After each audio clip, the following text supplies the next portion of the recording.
ॐ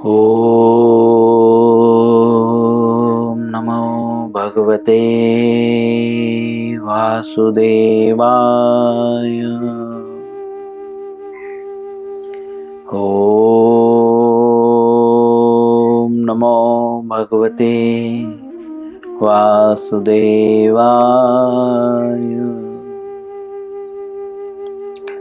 ॐ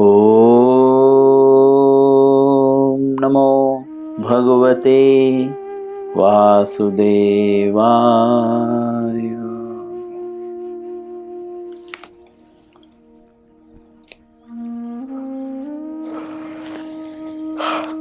श्री मद्भगवद गीता यथारूप पुस्तक का नाम है अध्याय 10।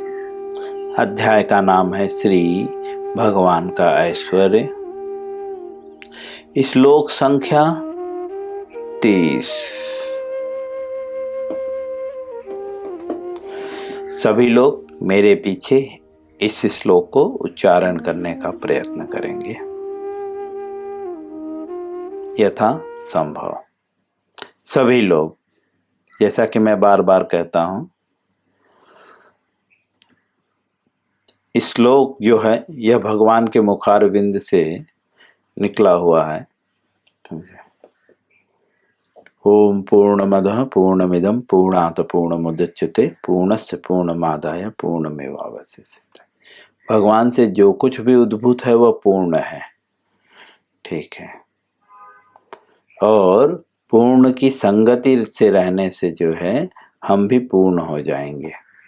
जिस प्रकार से स्वर्ण में जो है अगर पीतल डाल दिया जाए तो वह पीतल भी जो है स्वर्ण में परिवर्तित हो जाता है, उसकी भी जो है गुणवत्ता स्वर्ण की हो जाती है।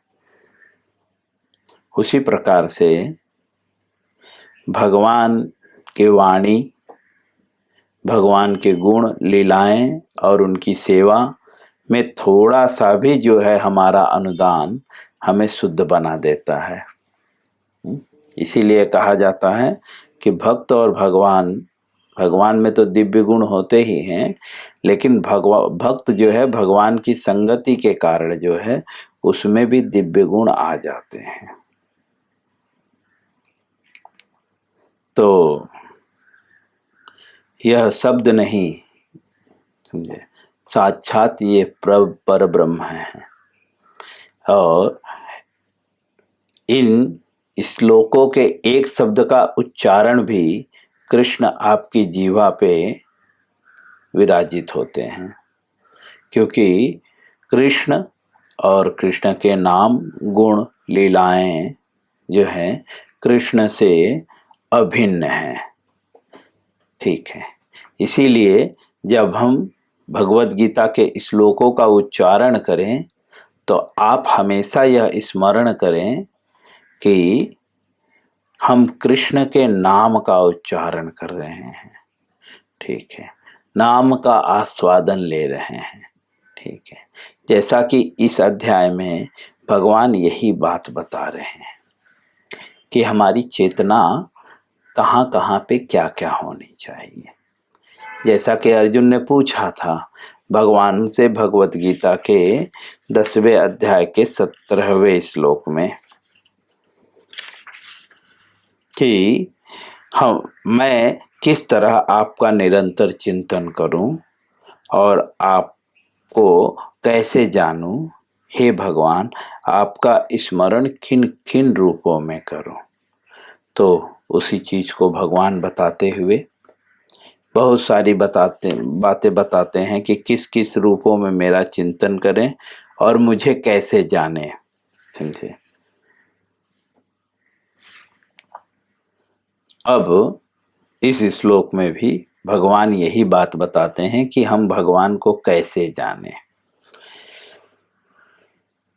10वां अध्याय 30वां श्लोक। प्रह्लादस्यामि दैत्यानां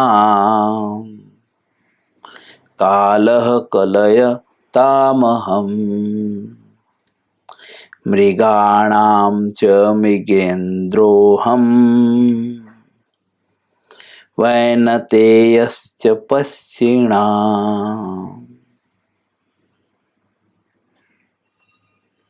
सभी लोग मेरे पीछे उच्चारण करिएगा।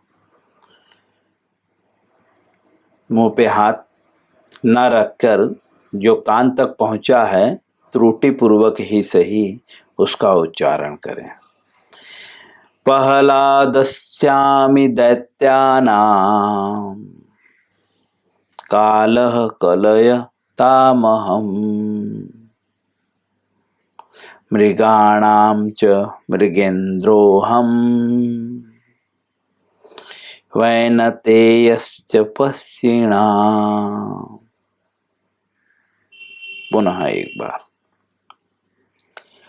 पहलादस्यामि दैत्यानां कालः कलयतामहम्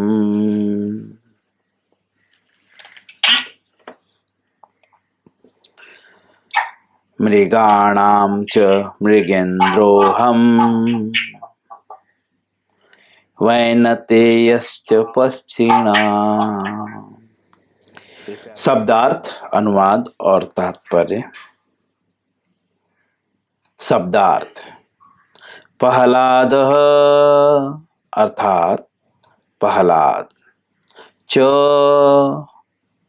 अर्थात भी, अस्मि अर्थात हूँ, दैत्यानाम अर्थात असुरों में, कालः अर्थात काल,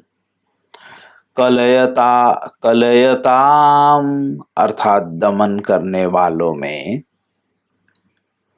अहम अर्थात मैं हूँ, मृगाणाम अर्थात पशुओं में, च अर्थात तथा, मृग इंद्र अर्थात सिंह, अहम अर्थात मैं हूँ, वेततेय अर्थात गरुण, च अर्थात भी, पश्चिणाम अर्थात पंछियों में।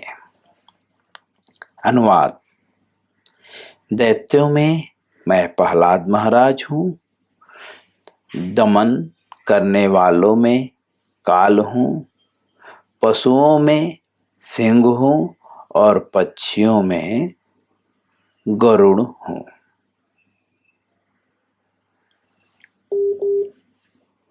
श्रील प्रभुपाद जी तात्पर्य में इस श्लोक को समझाते हुए कहते हैं, जैसा कि भगवान यहाँ पे बताते हैं, प्रहलाद जो है दैत्यों में जो है प्रहलाद महाराज हैं। ठीक है। तो श्रील प्रभुपाद जी लिखते हैं, दीति तथा अदिति दो बहनें थी। एक समय की बात है, दो बहनें थी जिसका नाम दीति तथा अदिति था। अदिति के पुत्र आदित्य कहलाते हैं, है ना, और दीति के दैत्य। ठीक। सारे आदित्य भगवत भक्त निकले और सारे दैत्य नास्तिक अर्थात अभक्त। नास्तिक का तात्पर्य जो अभक्त होते हैं, है ना।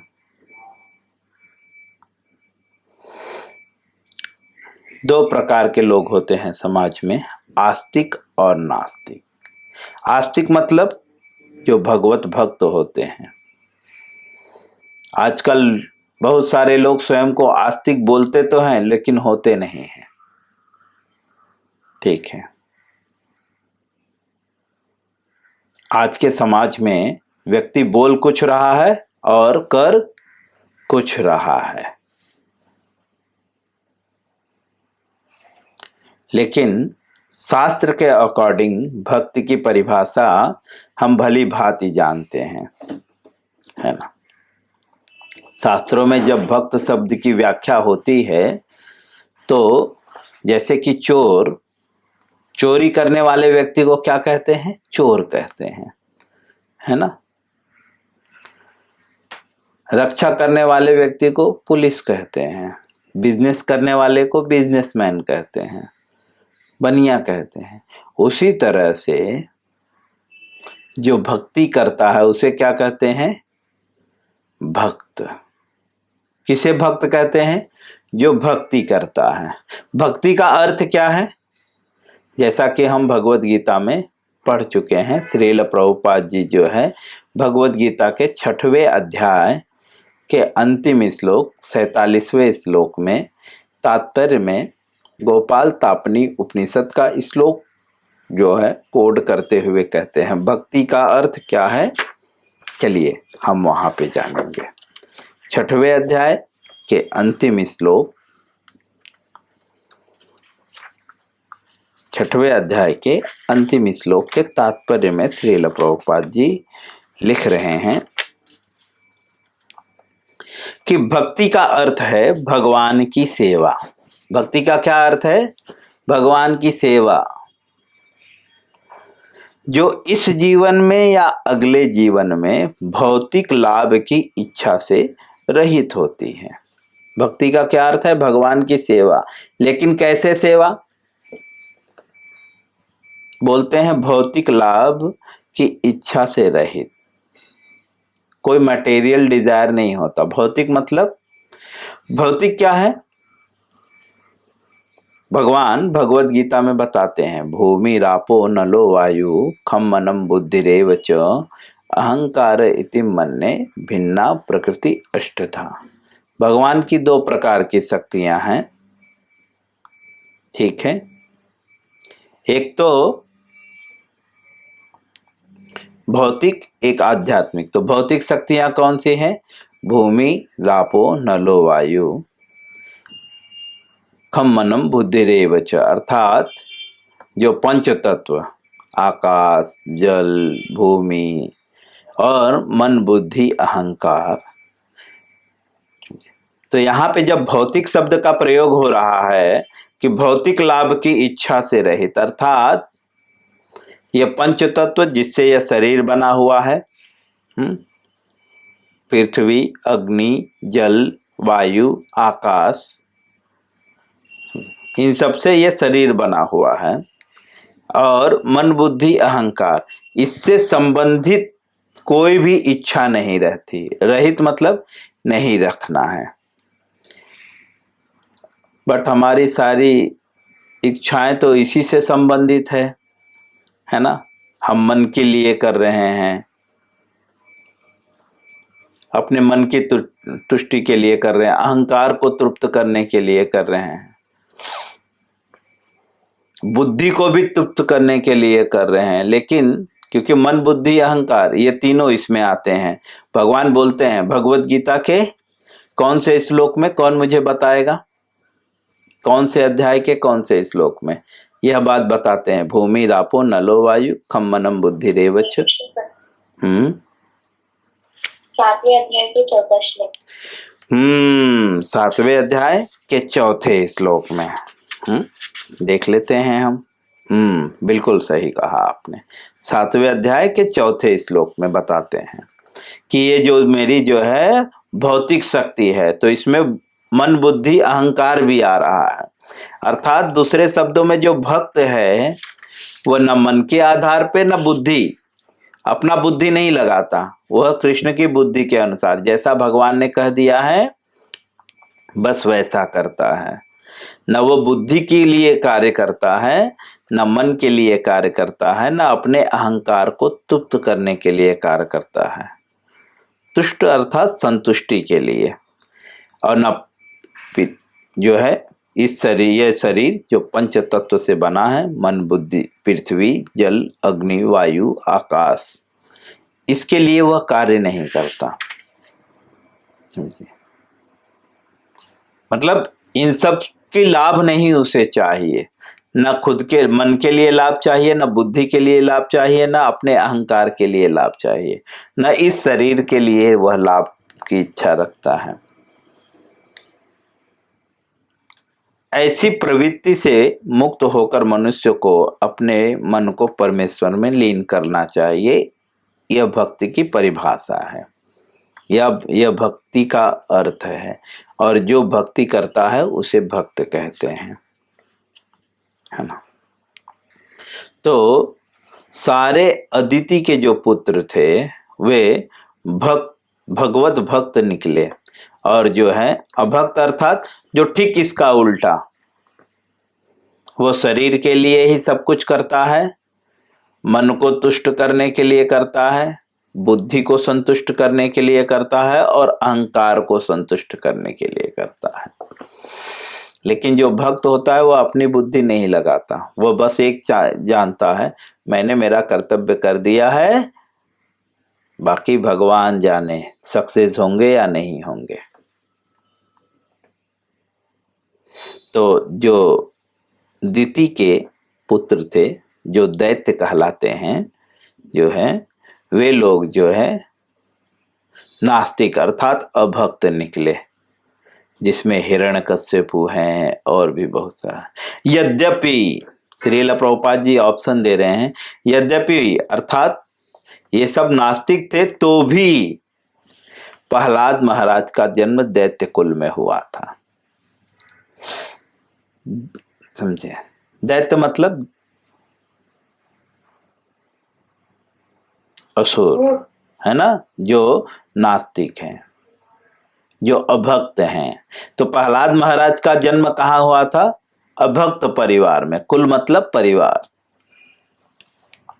ठीक है। किंतु वे बचपन से ही परम भक्त थे। प्रहलाद महाराज का जन्म जो है दैत्य कुल में हुआ था। अभी वो कोई नॉर्मली दैत्य नहीं था। कौन था? सारे दैत्यों का राजा हिरण्यकश्यपु। प्रहलाद महाराज का घर में किसके घर में हुआ था? हिरण्यकश्यपु के पुत्र थे प्रहलाद महाराज, सारे दैत्यों के राजा थे।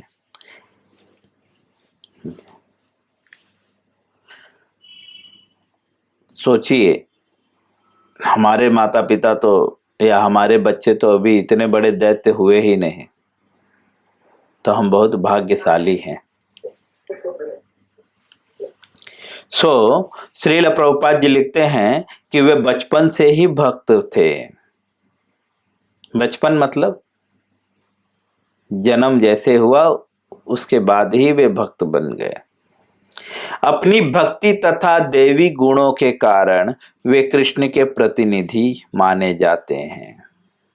प्रहलाद महाराज जो है अपनी देवी गुणों के कारण, भक्ति तथा दैवी गुणों के कारण जो है वो कृष्ण के प्रतिनिधि माने जाते हैं। दूसरे शब्द में श्रील प्रभुपाद जी यहाँ पे एक शब्द और क्लियर कर रहे हैं कि कृष्ण के प्रतिनिधि कौन होते हैं? जिसके अंदर दैवी गुण होते हैं और जो भक्ति करते हैं वह कृष्ण के प्रतिनिधि होते हैं। कृष्ण के प्रतिनिधि वे नहीं होते जिसमें दैवी गुण ना हो और जो भक्ति ना करते हो। ये लक्षण है कृष्ण के प्रतिनिधि। प्रतिनिधि अर्थात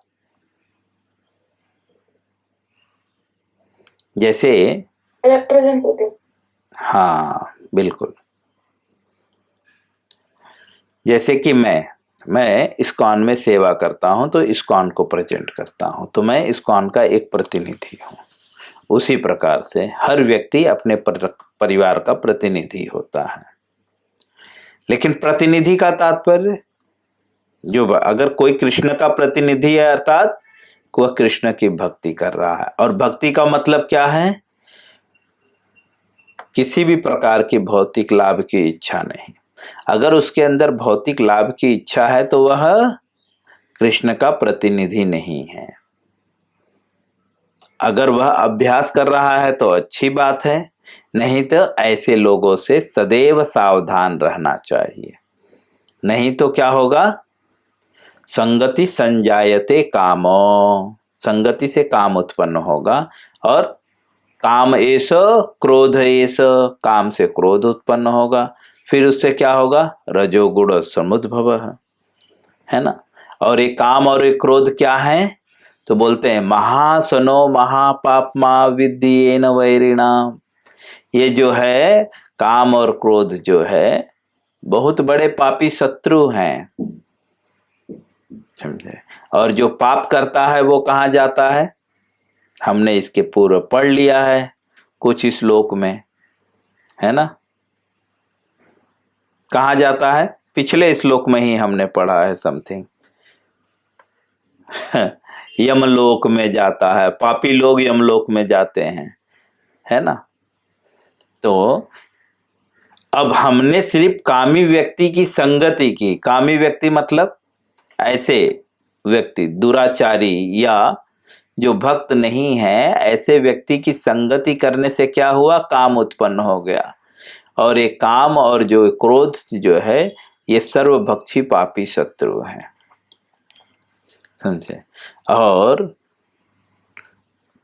हमारे लिए यम का द्वार खोल देते हैं। और यमलोक में होता क्या है? तो बोलते हैं वहां पे दंड दिया जाता है, तारीफ नहीं की जाती, वहां पे पनिशमेंट दिया जाता है। पनिशमेंट मतलब टॉर्चर किया जाता है, दूसरे शब्दों में मारा जाता है, पीटा जाता है। लेकिन जो कृष्ण के भक्त होते हैं वे अपने दैवी गुणों के कारण कृष्ण का प्रतिनिधि करते हैं। तिलक कंठी माला धारण करने से प्रतिनिधि नहीं बन जाते, उनके अंदर वो गुण होता है, वो क्वालिटी होती है, वो क्वालिफिकेशन होता है, ठीक है। श्रील प्रभुपाद जी यहाँ पे कहना चाहते हैं इनडायरेक्टली कि कृष्ण का प्रतिनिधि बनने के लिए जो है आपको जो है किसी उच्च कुल या ब्राह्मण कुल में जन्म लेने की जरूरत नहीं है। आप असुर कुल में भी रहोगे तो भी कृष्ण का प्रतिनिधित्व कर सकते हो, अगर हम भक्ति करें तो। हालांकि श्रील प्रभुपाद जी यहाँ पे यह बताना चाहते हैं कि प्रहलाद महाराज जो है दैत्यों में सबसे बड़े दैत्य के पुत्र थे, लेकिन अपने गुणों के कारण और भक्ति के कारण वे जो है भगवान के प्रतिनिधि हुए। और भगवान यहाँ पे बोल रहे हैं कि दैत्यों में मैं प्रहलाद हूं। अर्थात जब भी हम प्रहलाद महाराज का दर्शन करें तो हमें यह स्मरण आ जाए। प्रतिनिधि का मतलब जैसे मैं मंदिर से बाहर निकलता हूं तो मुझे देखकर लोग इस्कॉन को स्मरण कर लेते हैं कि देखो इस्कॉन वाले जा रहे हैं, ठीक है। अर्थात जब भी हम प्रहलाद महाराज को देखें तो स्मरण आ जाना चाहिए। क्या स्मरण आ जाना चाहिए? कि ये तो कृष्ण भक्त है, कृष्ण का स्मरण आना चाहिए। अब श्रील प्रभुपाद जी आगे लिखते हैं, दमन के अनेक नियम हैं। दमन मतलब नष्ट करने के अनेक नियम हैं या नियामक हैं, किंतु काल इस संसार की हर वस्तु को छीण कर देता है। लेकिन काल जो है वह हर वस्तु को छीण मतलब खत्म कर देता है। इसीलिए अतः वह कृष्ण का प्रतिनिधित्व कर रहा है। काल भी जो है कृष्ण का प्रतिनिधित्व कर रहा है। क्यों? क्योंकि वह हर व्यक्ति को छीण करने में सक्षम है या कर देता है। पशुओं में सिंह सबसे शक्तिशाली तथा हिंसक होता है। पशुओं में भी जो सिंह है वो सबसे शक्तिशाली और हिंसक होता है। और पक्षियों के लाखों प्रकारों में भगवान विष्णु का वाहन गरुण सबसे महान है। अर्थात वह भी कृष्ण का प्रतिनिधित्व कर रहा है। इस प्रकार से श्रील प्रभुपाद जी भगवद गीता के 10वें अध्याय के 30वें श्लोक के अनुवाद और तात्पर्य को पूर्ण करते हैं। हरे कृष्णा।